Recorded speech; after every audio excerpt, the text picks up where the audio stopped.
case unique in criminal history that would create global fascination. Another serial killer is in the news. This killer does not fit the typical profile. 6 men shot in cold blood. She was a danger to any man she picked up on the highway. A brutal killer stalks the state of Florida. Hey, you want to help me make some money? I really feel she was evil. One of the most evil people I've ever been around. Highway hooker turns serial killer. She hated men. That's exactly why she killed. Made it real easy to pull the trigger. This is the remarkable story of the investigation into the world's most infamous female killer. She was more of an animal. She frankly needed to be put down. I'll be up in heaven while y'all are rotting in hell.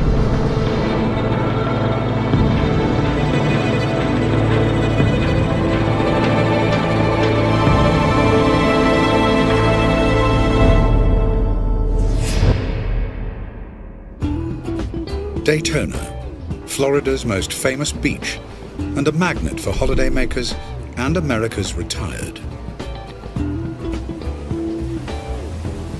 As the 1980s draw to a close, a dark cloud is brewing over the Sunshine State. December the 1st, 1989. Police recover an abandoned vehicle. The car has been stripped of ID and wiped clean of prints. The owner is missing. Lieutenant Steve Binniger is initially unconcerned.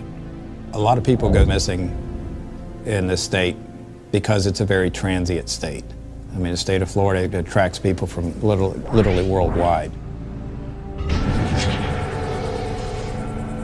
A gruesome discovery 5 miles away from the abandoned car plunges detectives into a murder investigation.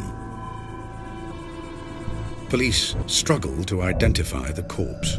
Decomposition takes place pretty fast in Florida with the humid weather and the heat and everything. And with the animal activity, also the bug activity.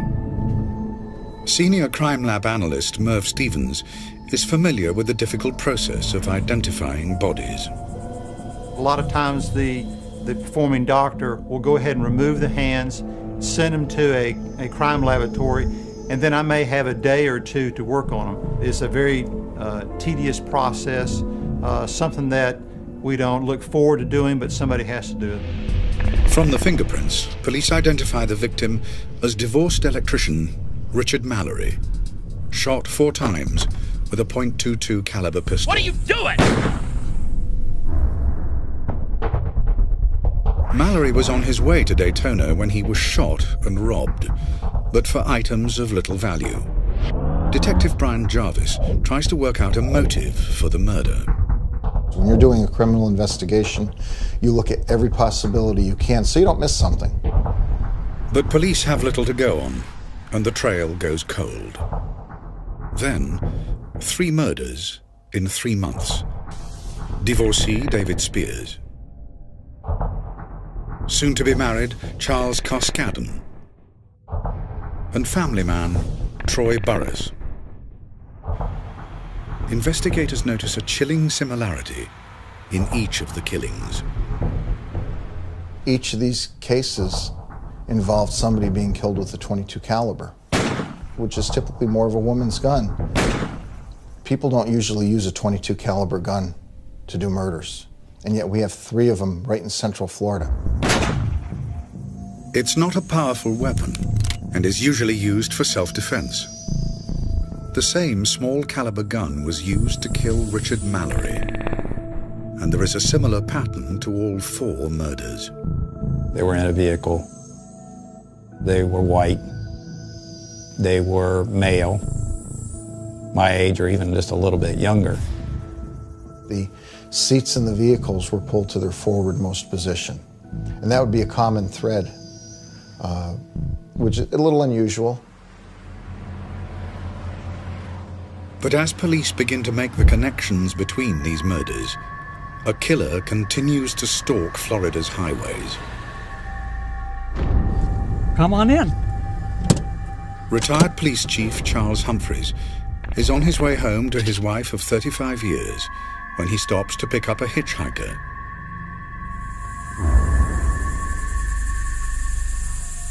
If you want money, I've got money. With a fifth man lying dead, police are rocked by the realization they are hunting a serial killer.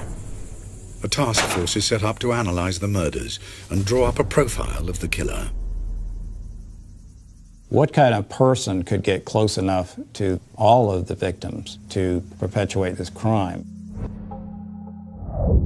All the particulars to the individual crimes were discussed. There was a timeline set up for all the individual victims' time of death and items that had been found. Forensic investigator Ward Schwab is part of the team looking for patterns that could unmask the killer. That's when the linkages actually started forming for me. Condition of the victims' bodies led investigators to speculate that it might be a murder by a prostitute or someone that was out commissioning for sex. Where there were some partial nudity of the victim, plus there were some evidence of discarded condoms. Something extraordinary begins to dawn on the task force. Could it be that the serial killer they need to catch is a woman?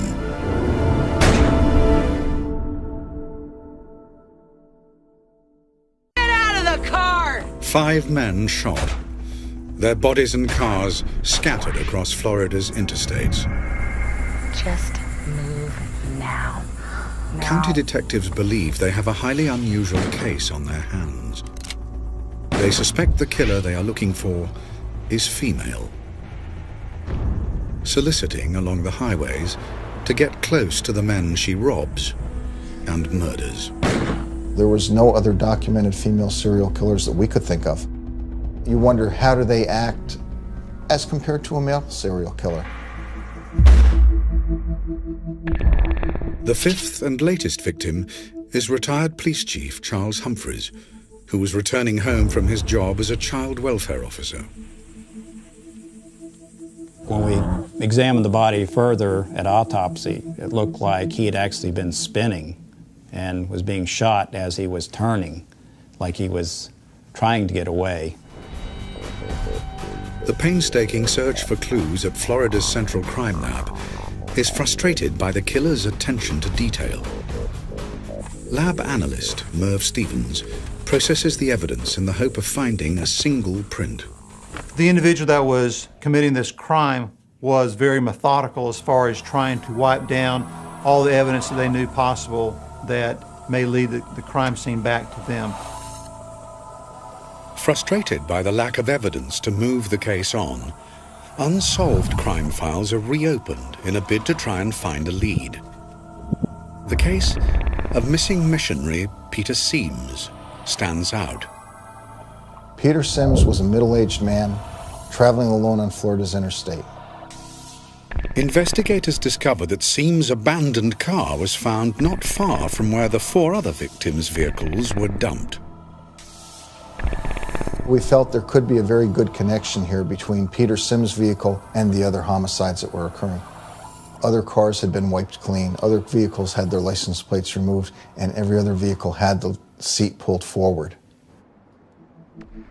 But with the Sims case, there's one crucial difference.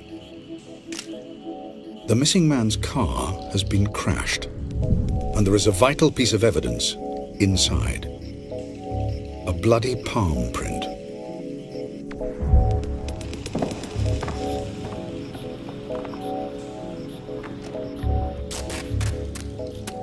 The palm print being made in blood makes it a very fragile type of print. If you start moving around too much, the print will actually almost just fall to pieces. It's the first definite clue for the investigators. I theorized that she had touched her forehead and noticed that she had some blood. In grabbing the armrest to release the door handle is where the palm print was found. And unless you take the armrest off, you wouldn't see the palm print. Finding the killer's print is a major break.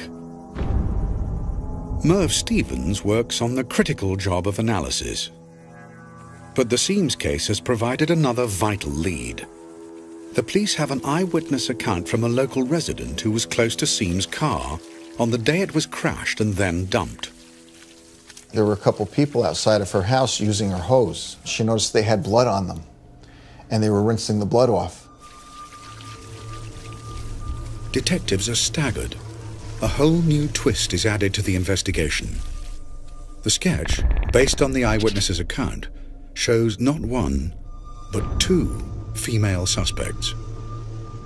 Do investigators now have two serial killers on their hands? It was overwhelming. I can remember my first thought is, what do we do next?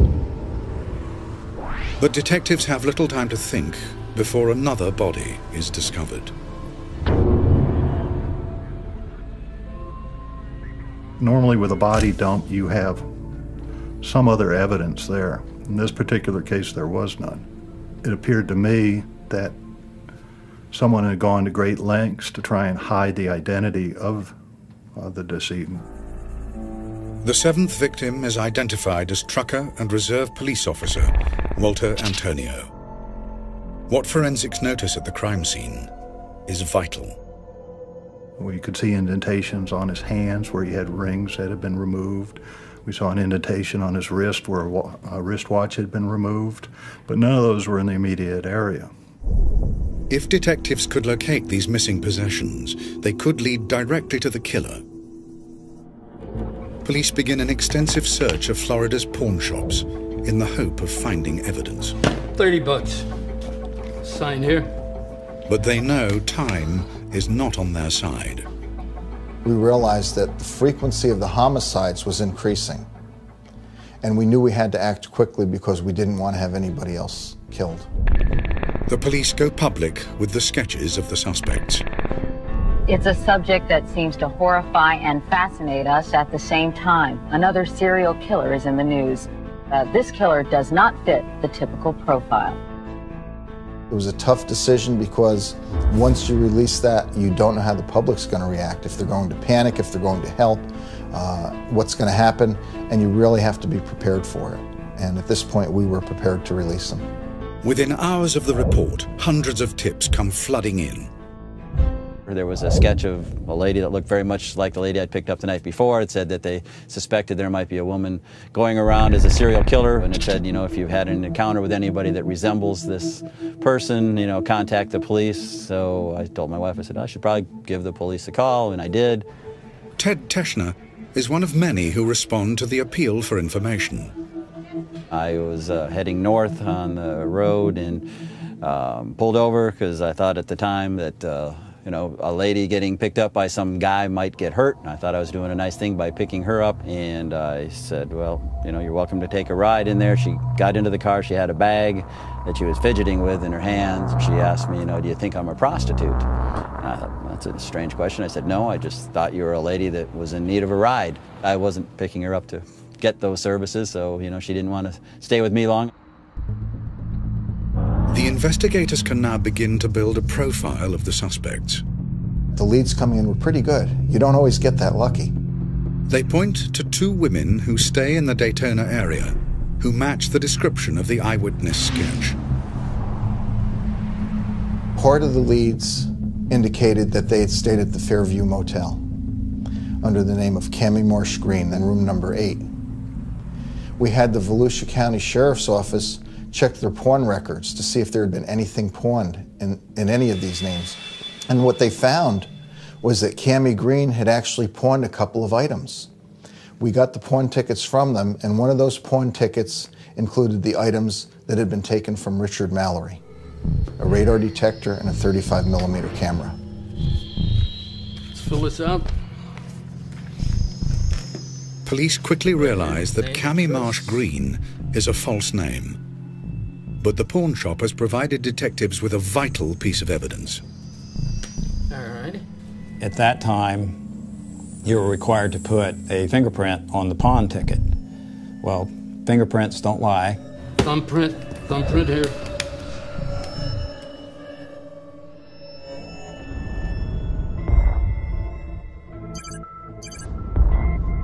The print is rushed to the state's fingerprint lab.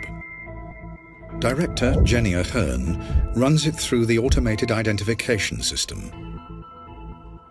I ran the print numerous times to no avail.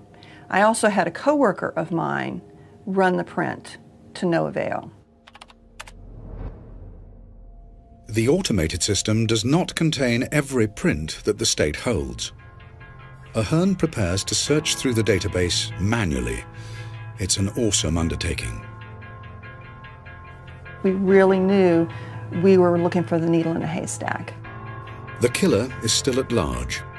It looks as though it'll take Ahern and her colleagues weeks to search through hundreds of thousands of records.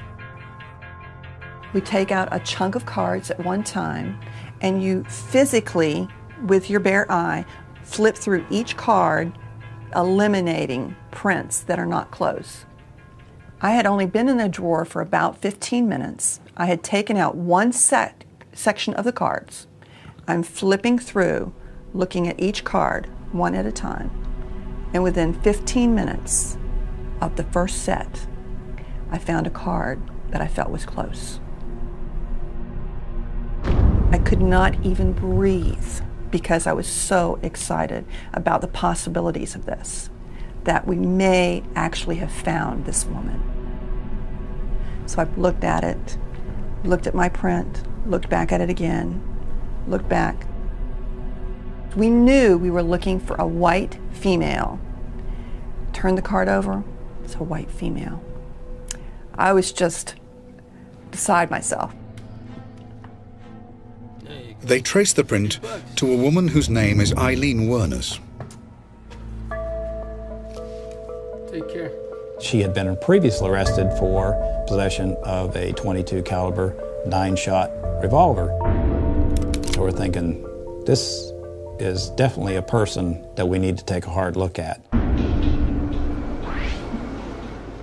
Investigators need to establish detailed information about the prime suspect. Hey, baby, how much? Come on. She traveled in these circles of, drugs and alcohol and prostitution. She seemed to always gravitate back to the Volusia County area. We decided to put some surveillance teams out. It was very much a long shot. The team begin combing Daytona in the hope of tracking Wuornos down. Mike Joyner is one of the undercover officers trawling the bars, while his colleague, Tom Tittle, is part of the backup squad. We were essentially divided up into shifts. Myself and a few others were on the midnight shift, so sleep during the day, and at nighttime we would go around the city trying to fill in into the bars, into the low-life areas. Joyner poses as an out-of-town drugs dealer from Georgia, looking for a good time. We'd go to a bar and get out and go in and belly up to the bar and kind of drink a beer. The trail for Wuornos leads them to a notorious biker bar, the last resort. It was pretty unique. The ceiling was made up of bras and women underwear, where they had evidently taken them off and put it in the ceiling, stuck them up in the ceiling with pins and stuff. Owner Al Boeing confirms that Aileen is a regular at the bar, usually drinking with her lesbian girlfriend, Tyria, who she'd been seeing for nearly a year. She used to come in with a girlfriend, Ty. They'd come in for a few beers, hang out for a little while, and take a leave, and the next day they'd come back in, then they'd be gone for a few days, and just like anybody else. But days go by, and neither woman shows up. Detectives discover that Tyria and Aileen have separated, leaving Wuornos broken-hearted. They fear she may have left town. Finally, one night, I got lucky, and I walked in the bar, and there she was. The investigators had put together as a sketch what she looked like, and there was no doubt the lady I was looking at in that bar right then was Aileen Wuornos. You want to help me make some money? No, I'm not interested. Get out of here. She made it quite clear that she was a lesbian, and she was a streetwalker, and that's how she made her money. Have detectives finally cornered the killer? State Prosecutor Dave DeMoore knows the stakes are high. If she were to lose surveillance and go out and kill somebody, can you imagine trying to explain that to a group of journalists Why, knowing that you have the chief suspect, that you were able to lose her and she committed another murder? Want a drink? Damn right. Can Joyner lure the streetwise Wuornos into his trap? He needs to secure evidence so police can charge her with murder. If he fails, Wuornos walks free and more men could die.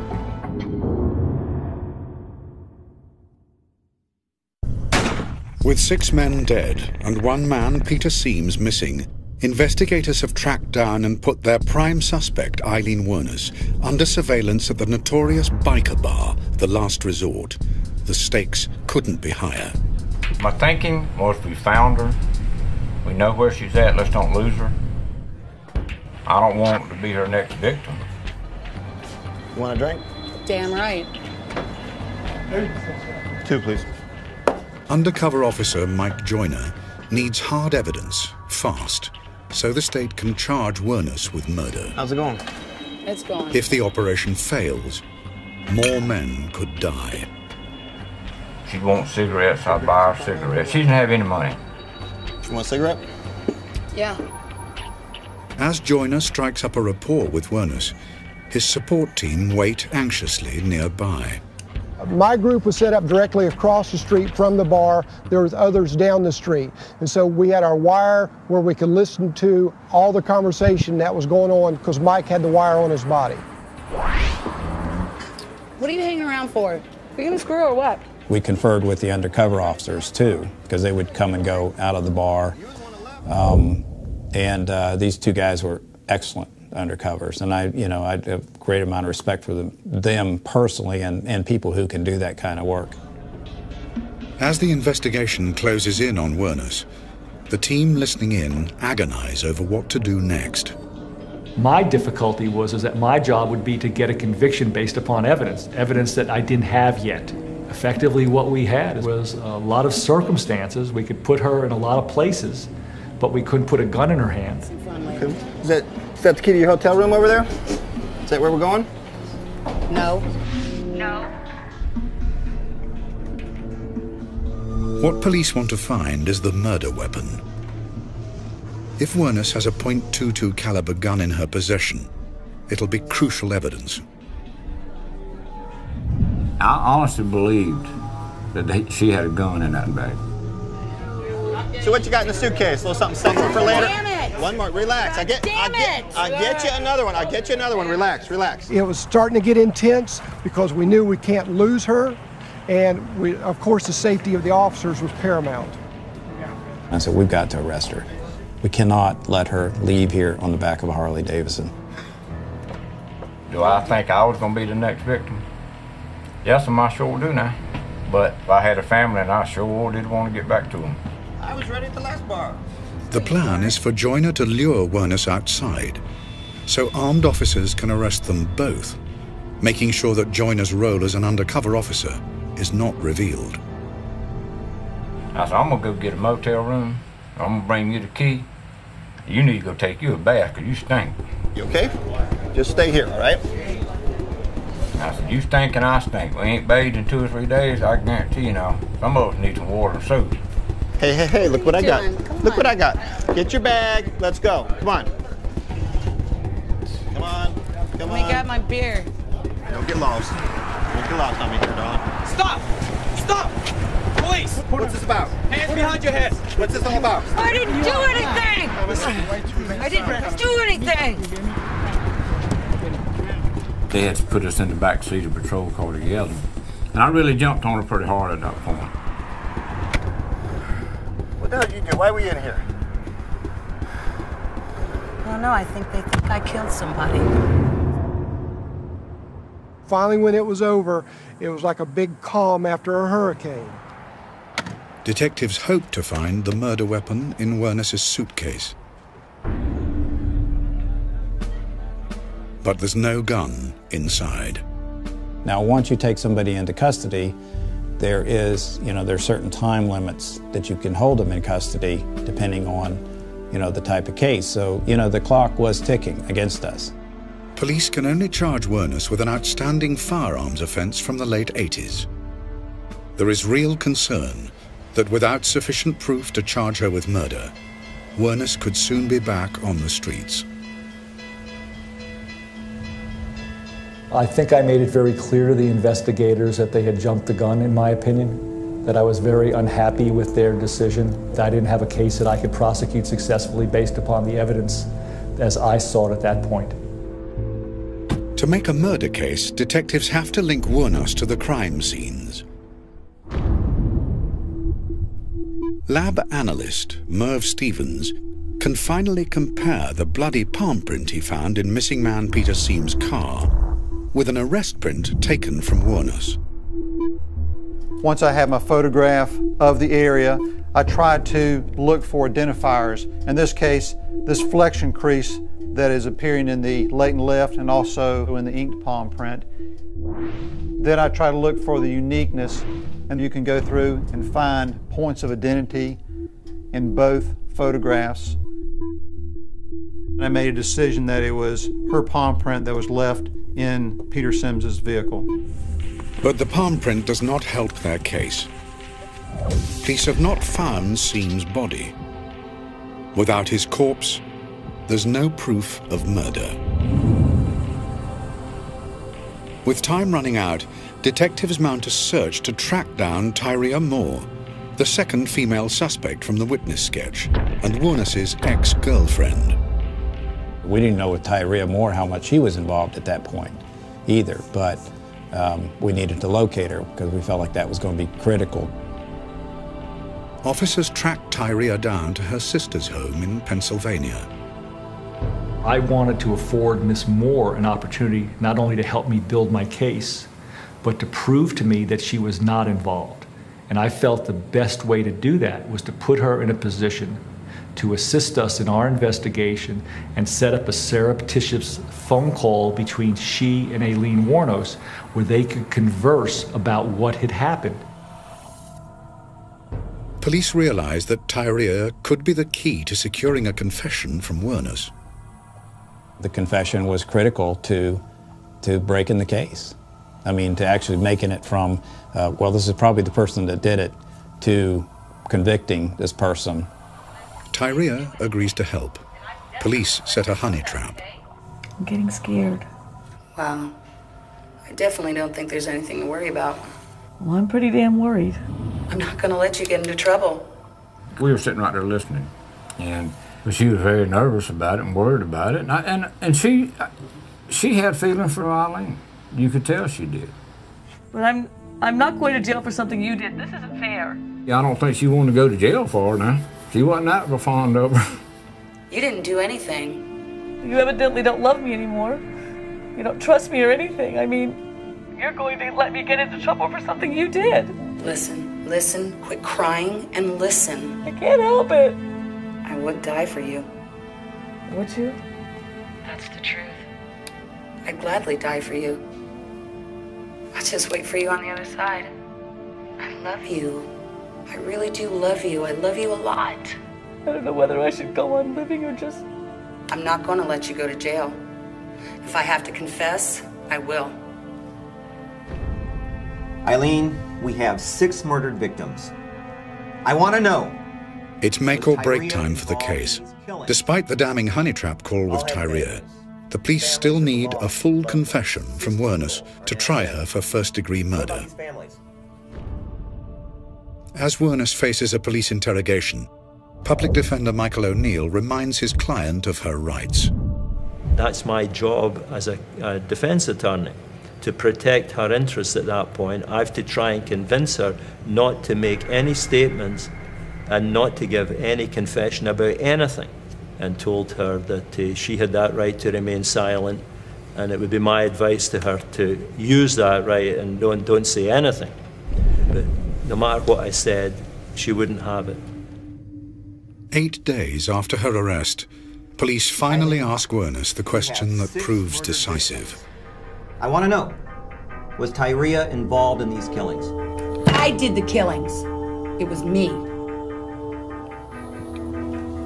Go ahead and put me in the electric chair. Her total focus was on her friend and protecting her friend. She had She showed absolutely no concern about herself and her own fate. The police tactic of convincing Aileen of the need to save Tyria from prosecution has paid off. Had it not been for that connection between her and Ty Moore, and I would give her this as far as some humanity, she was attempting to protect Ty Moore. You can't take that away from her. There is a link of humanity there. That's one of the only decent things that I saw her do. The more she talked to him, the more I realized that the consequences for her would likely be severe. Most of the time I was drunk as hell. It really didn't matter. I was a professional hooker. I give him a little shit, you know. Made it real easy to pull the trigger. Forensic psychologist Dr. Glenn Caddy is shocked by the picture that emerges of Wuornos' descent into a life of crime and prostitution. It was clear that this woman had an exceptionally, profoundly impaired history. I know that there was a substantial amount of child sexual abuse to which she was subjected.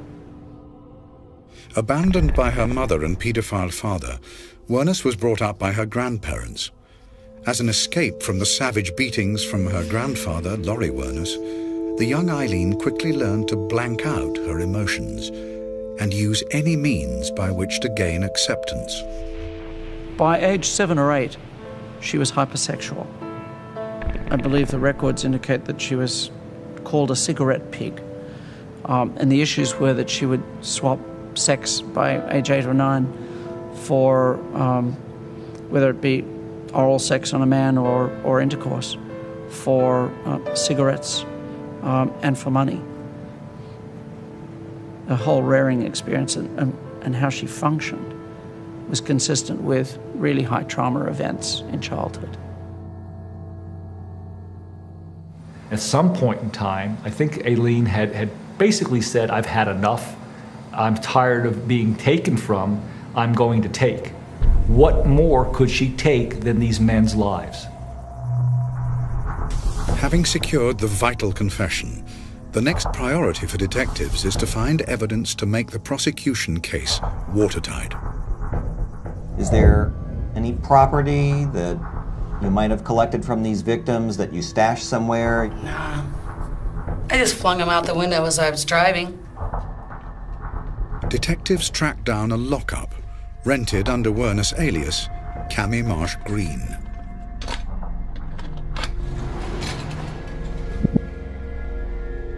The harsh truth is revealed. Wuornos has hoarded personal possessions stolen from her murdered victims. A lot of these items were personal to the individual. They were briefcases, they were watches, they were rings. It may have been souvenirs, or it may have been a further attempt to try and hide the identities of the victims. And we were actually able to tick off items and establish what belonged to which victim. For police, this is vital evidence. For victims' families, a reminder of their loved ones. We have some hair here. Among the items is a hairbrush. Bag that. Peter Seames's son is asked to identify it. He kind of lifted it up in front of him, and his voice started to quiver. And he said, my father used to brush my hair when I was a child with this brush. And I remember the tears welling up in my eyes, and I was just about to cry. To this day, that image of that boy remembering his father brushing his hair with that hairbrush brings tears to my eyes. Get out of the car! What are you doing? What are you doing? Police have a confession. They have evidence to link Wuornos to the victims. But to clinch the case, they need the murder weapon. With nothing left to lose, Wuornos leads them to a small bridge close to the last resort bar. She had taken the handgun, which was a .22 revolver, a set of handcuffs, and also a pocket knife. And she'd placed them in this cloth bag and then threw them as far as she could into the water. A team of divers went in and almost immediately found the bag. But Stevens is extremely concerned about this most critical piece of evidence. I had given the dive team and everybody instructions, put all the items in a bucket or a pail with the water that it came out of, because if you take it out, it's probably going to start rusting immediately. The gun has remained intact long enough to reveal yet more damning evidence against Wuornos.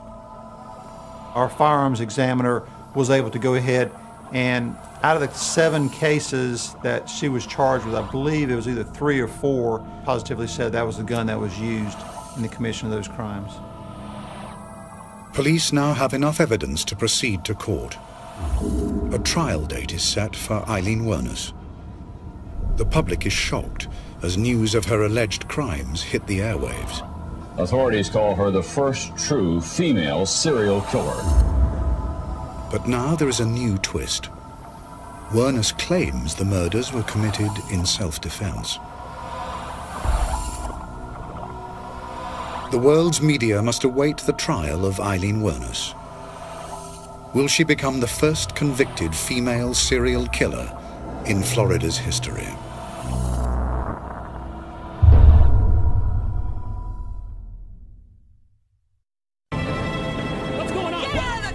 Aileen Wuornos has been arrested and charged with the serial murder of 6 men.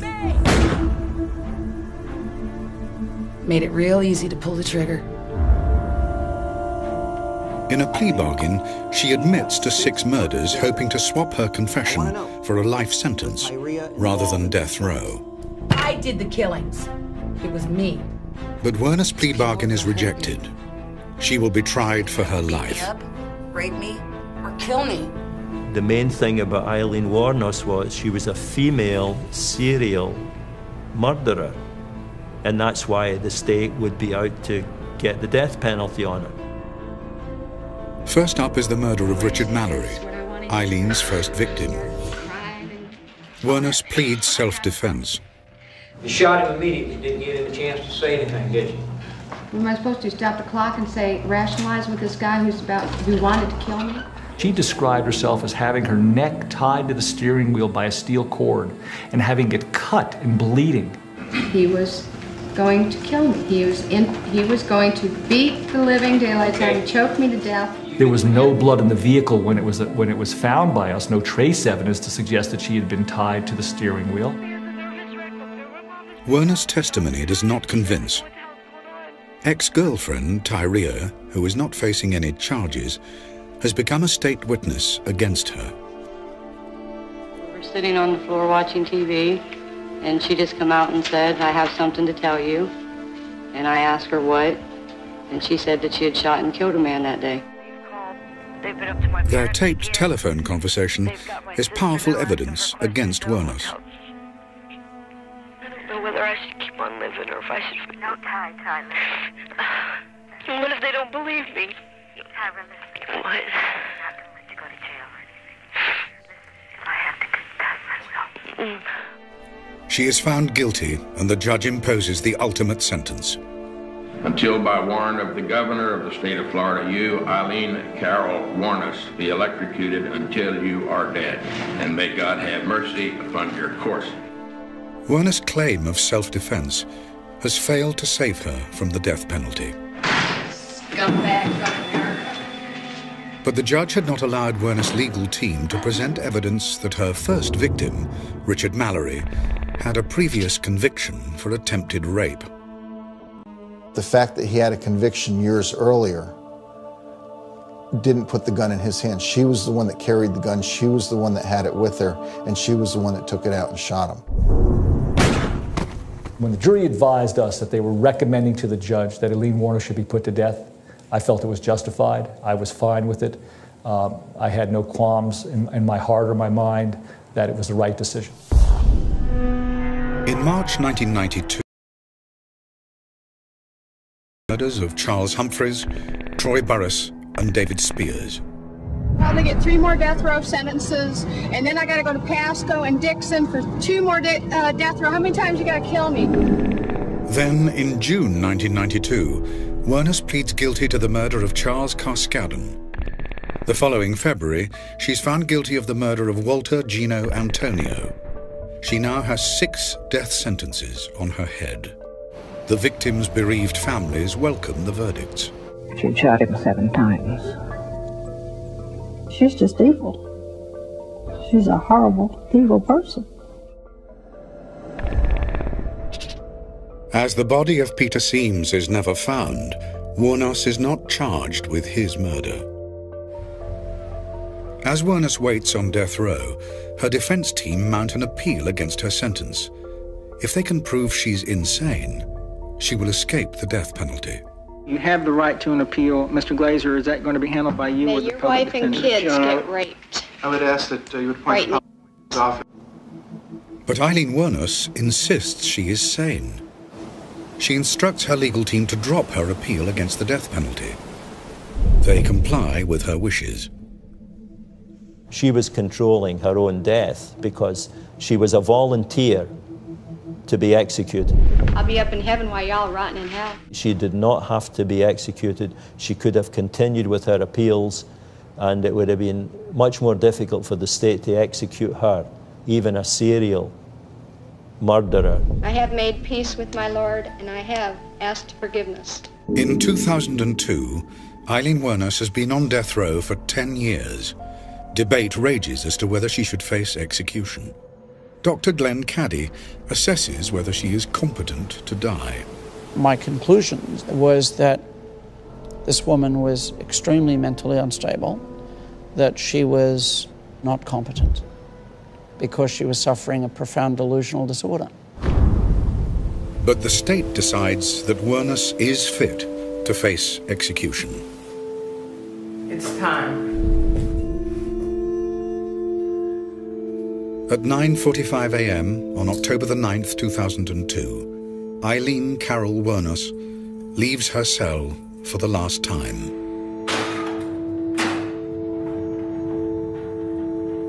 Her agenda was that she wanted to die. She had expectations that she was going to come back to Earth and that she was going to have a very powerful role to play when she came back. With the exception of killing these people, her background was one of tremendous powerlessness and ineffectiveness and loss. And so, in essence, this whole delusion was the presumption of having a new life. And so she couldn't wait to get there.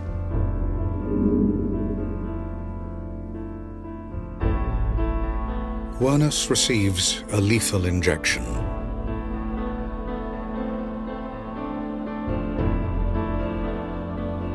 Her final statement was this exactly: "I'd just like to say I'm sailing with the Rock, and I'll be back like Independence Day with Jesus, June 6th, like the movie, big mothership and all, I'll be back."